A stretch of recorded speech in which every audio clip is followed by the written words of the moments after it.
แม่ชีเลื่อนได้ผู้ที่คันว่าภาษาไทยเขาเอิ้นนี่สมมติว่าคันน้องเอาพวกก็คือแบบนี้บ่เนาะถ้ากินแล้วย่อผ้าขาวให้พวกกินให้ลูกกินให้พี่น้องกินต้องปัดกวาดซ่านๆโอเคสนมบ้านเฮานี่เวลาเอาพวกนี่บ่ให้นุ่งส่งแม่นบ่ให้นุ่งที่สิ้นบ่น้องโอ้เป็นหยังคันท่าเมียนี่นุ่งส่งนี่พัวให้หรือว่าจังใด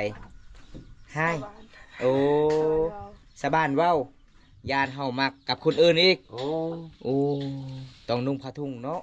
ประเภทนี้เลยช่วงบ่ได้บ่ฮู้ได้ตัวนี้ได้คันว่าแต่งหน้าบ่ให้แต่งบ่ให้หยังจะฮู้แต่โดนส่งและใส่เส้นใส่เส้นอีกคันท่าใส่ส่งแบบนี้คือมื้ออื่นพัวไปส่งเลยโอ้เป็นนุ่งชงแล้วมันเป็นผู้สาวแล้วเนาะแม่นอันนั้นแหละพัวบ่เชื่อใจเป็นตามประเพณีเด้ทุกคนเลยมีแต่นุ่งสิ้นตลอดเลยเนาะปกติเฮาการเดินทางก็ได้เห็นแต่เขาเจ้าเอามันยังง้อบางคนเอาเมียเอาผัวนี่ใส่แต่ผ้าทุ่งก็คือน้องเว้าทุกคนเลย1ชาวบ้านเว้าเนาะ2ผัวบ่เชื่อ3ผู้บ่าวมักแม่นบ่ แม่นผู้บ่าวมักผู้บ่าวลงลืมคือว่าผู้สาวเนาะคันนุ่งส่งคันนุ่งสิ้นนี่ผู้บ่าวฮู้โลดว่าเมียเข้าเนาะแสดงว่าคันเห็นนุ่งชงนี่แหละบ่ต้องถามเด้อทุกคนเด้อแสดงว่าบ่ทันมีผัวบ่ต้องถามก็ได้ฮู้แล้วบัดนี้น้องอยากกินไข่บ่ไอ้มีไข่ช่องหน่วยเด้เอาสิเอาบ่เบาตาบัดฮะเอาบ่เอาไอ้มีอีหลี2หน่วยนี่เอาให้ผู้ละหน่วยเด้อน้องผู้ละหน่วยพี่น้อง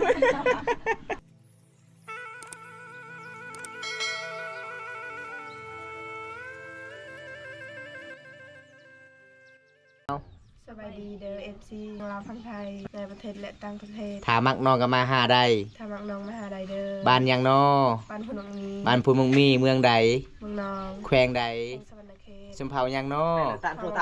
อ๋อชุมเผามังกรผู้สาวเผามังกรมันเป็นคนอ้อๆเนาะอ้อๆก็คืองามหลายเด้อทุกคนอ้อลึเด้อ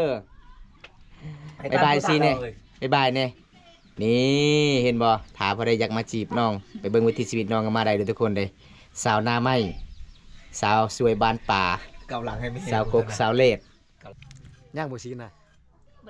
มดแล้วย่างเบียร์ก็หมดเหล้าขาวก็ได้นะไอ้ต้องได้กินได้เพราะว่าบ่ได้มาอาก็จากลิ้นได้สบายดีสาวแรดสบายดีจะเห็นหยังน้องตำมักเฟสเจ้าจะกินหยังกินส้มโอ้ได้ส้มหยังกินมื้อนี้น้องนาวกระดังนาวกระดังเพิ่นว่ามีผู้บ่าวเลยเด้มีเหรอบ่มีเพิ่นว่าบ่ฮู้ทุกคนเลยไอ้มามื้อนี้ก็ดนแล้วบ่ได้ไปเยี่ยมไปยามน้องแต่บ่ตามามื้อนี้เบิ่งเสียงสาวกกมันเสียงแปลกๆเลยเสียงทุ่มๆนิดนึงเนาะน้องบ่สบายบ่เป็นวัดยามแดดได้โอ้พี่น้องเอ้ย4-5 มื้อแล้วมื้อนั้นโอ้ขอโทษละลายน้องๆบอกไปกินงะบ่ตาติดภารกิจพี่น้องเอ้ยมื้อนั้นบ่ตาก็บ่ได้มาซ้ำมื้อนี้เฮากินน้ำล้างได้บ่เอาเราได้กินบ่ใส่เจ้ากับเรานะต้มไก่ก็ได้หมดชิ้นเลยจะว่าชิ้นหมดเลยจะอดข้าวอดน้ำบ่สาวก็คือจะจ่อยเจ้ามื้อนี้บ่ได้กินข้าวเลยบ่ได้กินข้าวบ่ได้ไปหาหมอบ่บ่ได้ไปกวดบ่บ่มีเงินว่าแม่นเจ้าอกหักบ่เนาะคือจะจ่อยบ่สบายลีเนาะอ๋อพี่น้องโดยเป็นไข้ก็ยังบ่ได้กินโอ้สงสารน้องหลายทุกคนเลยเพราะว่าน้องก็เป็นหมู่คู่กันเด้น้องกับน้องน้ำกันแต่กี่ที่ก่อนเลยพี่น้องแต่มาเมื่อนี้ก็ได้พอน้องอยู่น้ำกันตลอดเลยนี่ละสาวเคชนบทชนเผ่าบรูบันเฮาพี่น้อง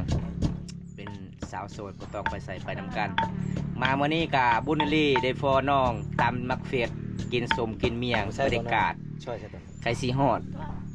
แดดด้วยทุกคนเด้คือผู้ช่วยมาดูสิใครนะช่วยใช่ตำหลายใส่ลายแซ่บลายน้องโอ้ยเจ้า2คนนอนนำกันเนาะนอนเดินแพ้เราบอกเพิ่นไผมา1บ่คิดว่านอนนำกันนอนนำกันไอ้นอนข้างกลางรถเป็นยังไงนะซอกกที่บ่าวอุดรมาเยี่ยมมายามตอนนั้นเป็นยังไงรู้สึกดีใจเนาะโดนแล้วไอ้เพิ่นกับบ่ได้ไปเยี่ยมยามบ่โดนแล้วเนาะถ้าไอ้เพิ่นอยากมาก็มาได้บ่มาได้อ๋อมาได้เด้อทุกคนส่วนสาวแรกเด้มีแล้วบ่ผู้บ่าวฝั่งไทยมาเยี่ยมมายามบ่มีเลยโอ้ยแสดงว่ายังโสดยังซิงเนาะโสดย้อนเจ้านุ่งเสื้อสีแดงเด้ นี่พี่น้องสาวโสดสาวสวยทุกคนสาวบ้านป่าสาวนาใหม่เขตชนบทบ้านเฮาก็คือสาว15-16นี่สาวกำลังฮิตเด้อทุกคน หายัง บ่มีเป็งนัวบ่ แม่น มีหยังเจ้าหา หา เนาะ ยัง เอดแต่งาน หาถ้วย เออ ชื่อหยัง ซื้อกก ชื่อกบเนาะ บ่แม่นกลางเนาะ เมื่อนั้นเลย แลด แหลดเนาะนะฮะโซดอยู่บ่ โสด จักเปอร์เซ็นต์ ร้อย ร้อยเจ็บได้บ่ จีบได้ เจ็บได้เนาะโอ้ ก็มากอันนี้ก็ได้บ่ ได้ เจ้าเล่นเฟซบ่ มากมาจะเอาเงินมากไข่ไก่ มะเขือ มะเขือ มะเขือมังกึก ยอกน้องก็มากไข่ไก่ เลย เจ้าใส่หยังในสแลดเจ้าตำแจ่วมื้อนี้ฮะ หนักถัง เจ้าใส่หยัง นัก เจ้าใส่นัก บ่ บ่ ได้รับอะไรทีไงอะไรดูว่า เยังบ่ แต่แม่เดียว อ่า ก็ขโมย สิไปเอามากอันนี้ไปทำกัน ป่ะ แล้วมันคือ แม่ ทุกคน แม่ ยังมันบ่พอชิมมาก่อน สิเบิ่งก่อนได้ไหมสะกกสแลดจะกินลองเบิ่งมันสิแซ่บมันสินั ไม่ ว ไอ้บอกลายใส่มือถุงนะมันจะเชฟบอกแล้ว ใส่ลายแซ่บลายภาษาบ้านเจ้าเอิ้นว่าจังใดนั่นน่ะน้ำตาลบ่ ไป แป้ง เป็นนัว แตงทา เอ นา อ เอาสูบบานๆนะทุกคนเวลาเขาเจ้าเฮ็ดกินเมี่ยงนี่ชุนลายมักใส่ขิงนะทุกคน ใช่ ขิ น้ำชม ปรุง ไม่ใช่บอก ให้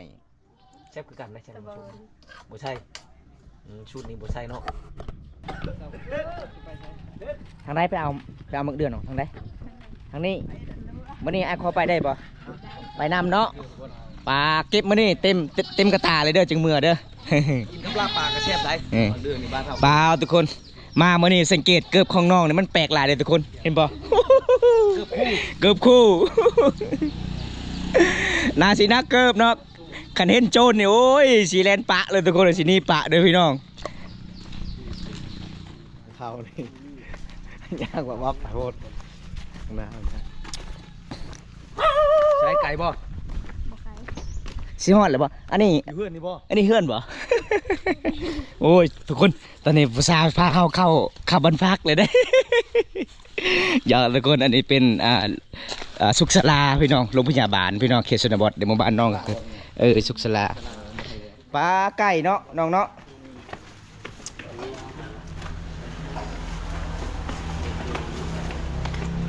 หมู่แม่เจ้าสองคนยกไอ้ข้าวป้าบ่ เออ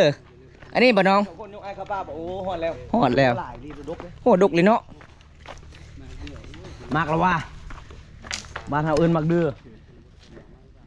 เอาจะต้องได้เปรียบ ไป ไปฮับไปฮับ ปีนเลยไหมเบาแก้วขึ้นไปเอาเลยไหม เด็กดุกเลยทุกคน ลายดีทุกคน ต่อเด้อต่อเอาเด้อ นี่น่ะได้โอ้สิเอากระตาตุ้งเอา ก็ได้ตุก ถึกเสยตาแล้วเลย ล้างเอามือล้างเอา ล้างเอาก็ได้เนาะบ่แม่นเขาเจ้าไปถ่ายจุดนี้บ่เขาเจ้าไปขี่บ่ หมู่บ้านน้องนี่บ่มีห้องน้ำเลยทุกคนเลยชุนลายเท่านี้แหละพี่น้อง ห้องน้ำบ้านเฮาทุกคน เนียนลายยางมันเข้าตา ติด ได้ ตามธรรมชาติ เออ ตาเลย เนี่ยได้สกุกตัวใดก็บ่คักตัวใดก็ เก๊ะๆเหรอ หลายเจ้าเนาะผู้ใดก็บ่คักผู้ใดก็บ่คัก ต่อไหม บ่มันบ่ตกดอกนั่นสกุกเราปิ่น โอ้ เจ้ากุกเนาะ เก่งเอา โอ้เนาะยาวกัน ทดลองเกิบดิ เกิบ แม่นมักเดือกับมักเดือบ่ เกือบ ตก ตราสร้าง เจ้าเฮ็ดเป็นทุกอย่างคอยเบิ่งนี่เป็นเมียอายก็ได้บ่ ได้ เป็นบ่ได้เนาะอายมีเมียแล้วเนาะสกุกเนาะ ยอกน้องพ่อได้หัวทุกคนรู้จักแล้วคนในใจเจ้าบ่แม่นอายดอก พอดีแล้วเนาะ บ่มี พอดีแล้วสำนี้ เอาหลาย เอาไล่ป่ะ อืม กินบ่เบิดสิได้เด้อถ้ากินบ่เบิด ๆ นี่ เอาไปกินกับลาบปลาสกุกเวลาสิลงหาปลาจังหน่อย ถ้ากินบ่เบิดนี่พยาบาลหายได้เอาไปเก็บเด้อ กินกับลาบปลาก็แซ่บได้มาก คือไปใบมันบ่ใบมันเสร็จ ตัวมากนี่ก็แซ่บ อ๋ออ้าว เอา เจ็บไว้ ตุกแล้ว ปะเลยบ่โอ้แสดงว่ามาฮอดเฮือนบ่ได้ล้างกินเลยเนาะถ้าตัวได้ตกกระปะ เอาตอนนี้สองสาวพาเฮาไปเอามักเดือภาษาบ้านค่อยเอิ้นลูว่ะเด้อทุกคน ไปกัน พอดีแล้วน้องไป กินแต่น้ กินแล้วไม่แห้งบ่น้อง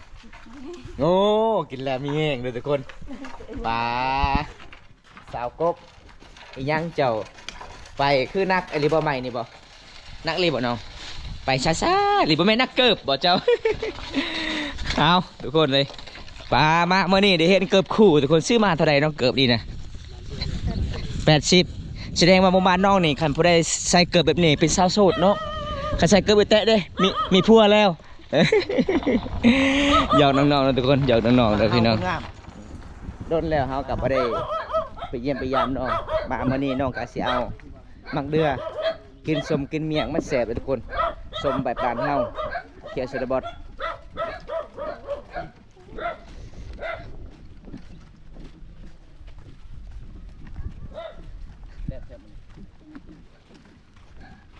ช้อนปากให้ครับลงหูเลยนะอ๋อ มันจะไหนพี่เช่แล้วมันเห็นผู้เดียวมันตัด เอาหลังจากเราเอามะเขือแล้วเหมือนมะเขือมะเขือเอาเป็นยังไงน้องๆFCกินน้ำกันเด้อ มาเดินมากินมักเดือนนำกัน กินแล้วเป็นยังไงแซ่บภาษาบ้านเจ้าแซ่บว่าจังได แอม แอมลึแซ่บหลายเนาะอร่อยมากมาทุกคน มากินน้ำก็ได้บ่ มักเดือ ไอ้ก็ไปเอาน้ำได้บางทีนี่นะกินน้ำได้บ่ กินได้ มาจวดๆทุกคนกินกับซาลาวก่อนนะทุกคนมื้อนี้ก็ไปเยี่ยมไปยามน้องอีก เท่าแรกจะตับมันยังนึงได้จะบ่ได้ใช้จะตับเจลนะ หัวใจยังไม่ใช่ เจ้าท่านยิ้มใจยิ้มแค่นี้อ้าวถ้วยให้เจ้ายิ้มใจยิ้มแค่อะไรช่องชาวยิ้มแค่นี้ เจ้าก็ทนน้ำลายไปเลยแซ่บมาทุกคนมา ใช่บ่แค่บ่ทางแรก อันนี้เป็นไรรู้วะ มาทุกคนมากินส้มน้ำกัน แช่บ่ชอบโอ๊ก มาเรืออะไรรู้ว่า ยังไม่ได้กิน บ้าเฮาเอิ้นว่า แช่บ่เป็นตาแซ่บเนาะเสียงยำ แซ่บเนาะ นี่ทุกคนบ้าน ที่มือโซลาตำน้ำแจ่ว แซ่บหลาย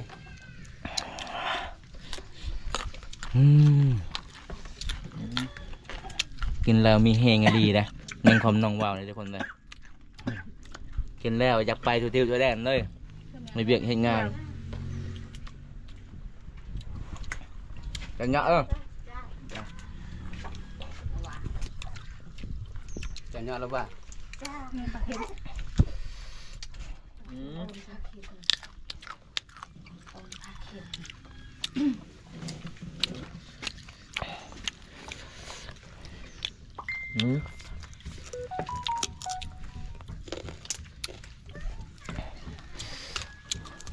cha mình bay ta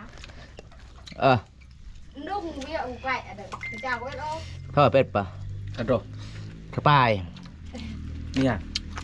มาก็ต้องงับ mà cà phê ไม่เอา ถูกกันกับพี่ยายบอก มากระเป็ด เนี้ยมากระเปบ ไรตัว ระเปียระปายเลย ดังวะเราก็ดังเลย น้ำปลาเนี่ยบรูที่เหรอน างก็ดักอันโปรตัวอันตะดักมักเป็ดเด้อ จากไหนว่าประชาชนเย้าเอ้ยเนี่ยก็ ปลายทางนี้ระเปีย กับพี่ยาย ระเปียเกะให้ระเปียเกะ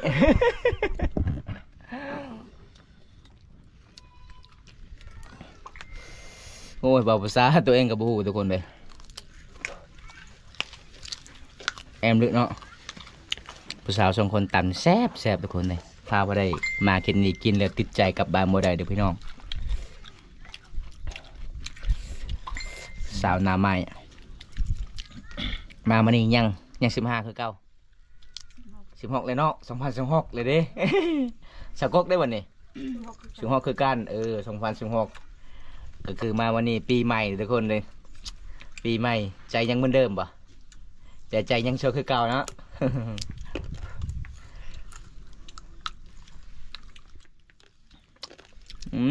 แซ่บพี่น้องเว้ยกินกับแจ่วคิงหมดคำสิเว้าเด้อพี่น้องนี่มันเผ็ดหลายเลย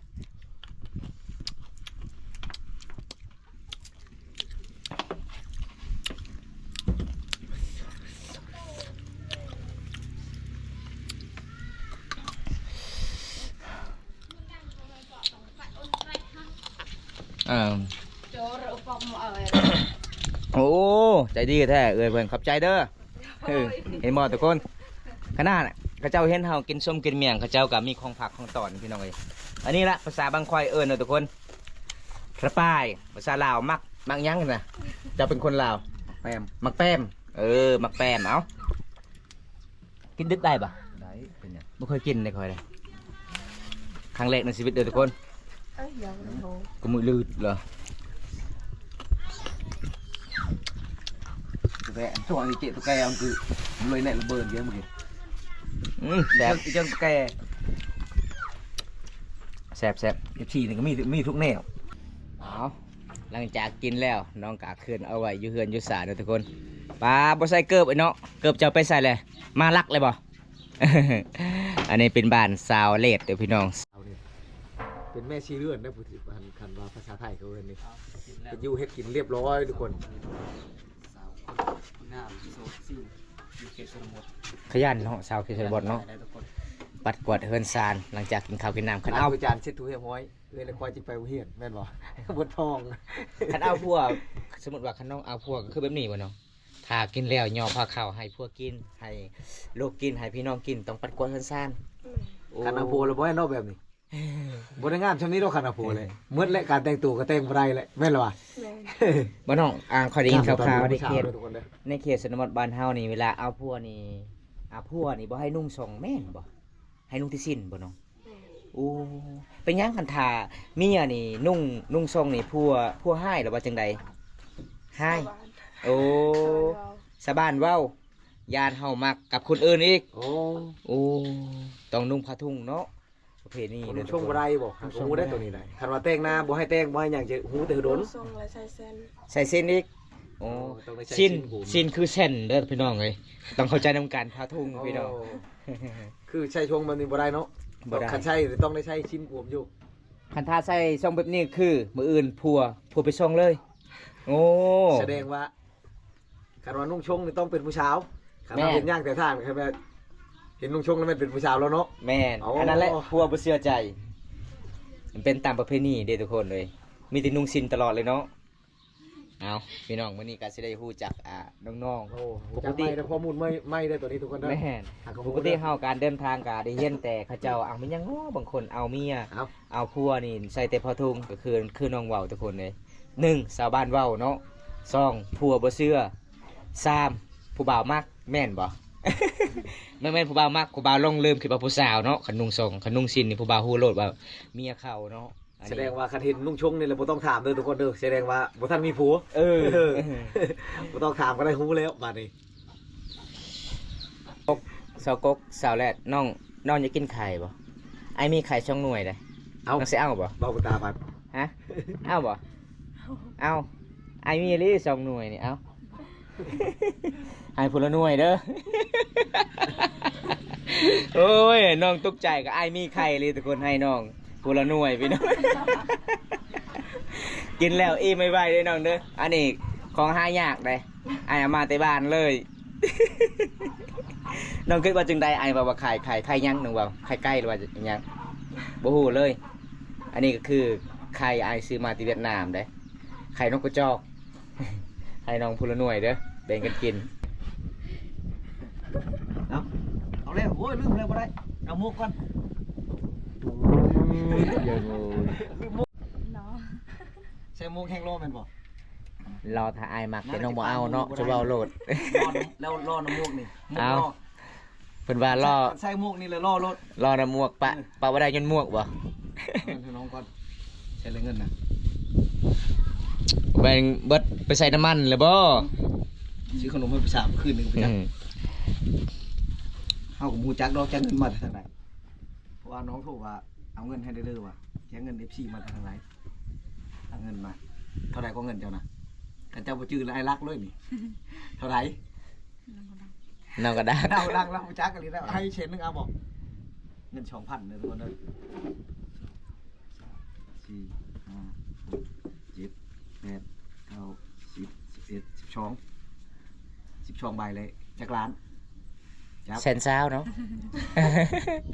คุณตุ้งน้ำนี่กระบังซ้ำน้องโอ้จับจุดดี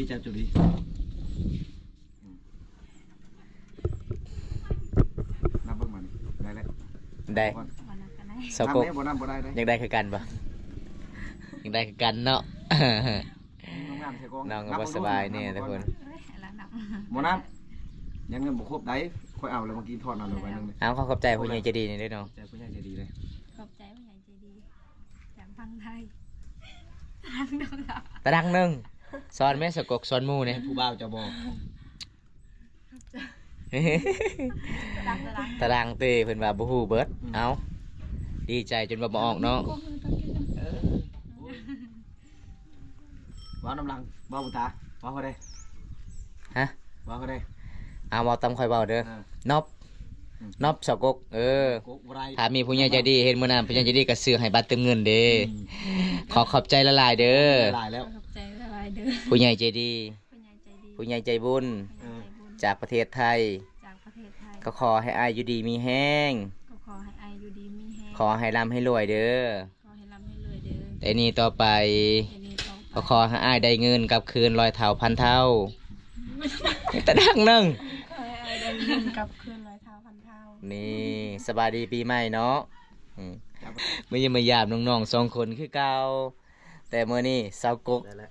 เบิ่งเงินสาวเล็ดโอ้ย กกเอ้ย จะยืมเงิน10,000เก็บเด้อซื้อบัตรเต็มเงินเด้อสาวกก ป้าใจะดีแท้สาวเล็ดนี่เนาะหลังจากทีมงานเฮาไปสะพานบุญแล้วเพิ่นก็ให้ค่าน้ำมันอีกทุกคน100,000กีบเห็นบ่พี่น้องใจดีพี่น้องเอ้ยสาวลาวเขตนี้เด้อพี่น้อง เด้อ ให้เจ้าไว้ชื่อฮะว่าบ่ จัดน้ำมัน โอ้ยน้ำมันรถไอ้เต็มอยู่ ข้าว ไอ้ ปลาเกลือ ไอ้ยะบ่มีค่าดอกไอ้มานี่บ่มีค่า ไอ้คลิปเยอะ มีแต่ไอ้อันน่ะมีแต่ไอ้อยากกินมีแต่ก็ ไอ้ช่วม กินชิ้น กินอาหารแต่เจ้ามือเฮ็ดบุญกินข้าวงะน่ะเจ้าเอาเลยสิจงไว้ให้อ้ายจงหยังไว้ให้น่ะอยู่เฮือนเจ้าน่ะซื้อชิ้นบ่เห็นแฮงไว้ให้อ้ายเลย บ่สาวกกอยู่เฮือน ว่ามากินแล้ว อยู่เฮือนเจ้านี่น้อง เลยเหมือนนั้น น้องเอาจะพูดมือบุญกินงะ ฮะ มันจะพูดอยู่เฮือนเจ้าจะเอา แต่แสนซื้อชิ้นน่ะ ล้านหนึ่ง ล้านหนึง ล้านหนึงเลย ได้เงินมาแต่ไสซื้อซีนลายไทน้อง โอ้โห เจ้าแรกซื้อเท่าใดเลย อ๋อเงินอายเจ้าแล้วก็เงินเอื้อยไปเฮ็ดงานอยู่สวรรค์ ร้าน อ๋อ อันนี้ โอ้ผู้บ่าวฝากเงินมาให้ซื้อชิ้นนะบ่นี่บ่แต่ว่าเฮาก็มาช่วงบ่ทันนะทุกคนเงินตัวนี้แต่ก้อนพุ่นเลยเนาะแต่ก้อนบุญ ตอนนี้น้องๆกะหลังจากมารีแม่แอนกินสมกินเมียงแล้ว หลังจากนี้น้องๆก็สิไปใส่ต่อน้องฮะ จันปลา ซ้อนปลาโอ้แสดงว่ามื้อนี้กะสิมานหรือบ่มานเนาะอ้ายขอไปนำได้บ่ ได้ ได้เนาะจังได้เฮากะสิปิดก่อนคลิปนี้เนาะน้องเนาะเฮากะสิมาต่อ EP ใหม่ทุกคนถ้าบ่ได้รับชมคลิปนี้แล้วก็อย่าลืมพากดไลค์กดแชร์กดติดตามด้วยทุกคนเลยมื้อนี้เฮาไปกับทีมงานเฮา3คนคือเก่าไปสะพานบุญให้ผู้ใหญ่ใจดีจากประเทศไทย ตอนนี้น้องๆก็พาเฮาเข้าป่าเข้าดงบ๊ายบาย FC เด้อเฮาสิไปละนี่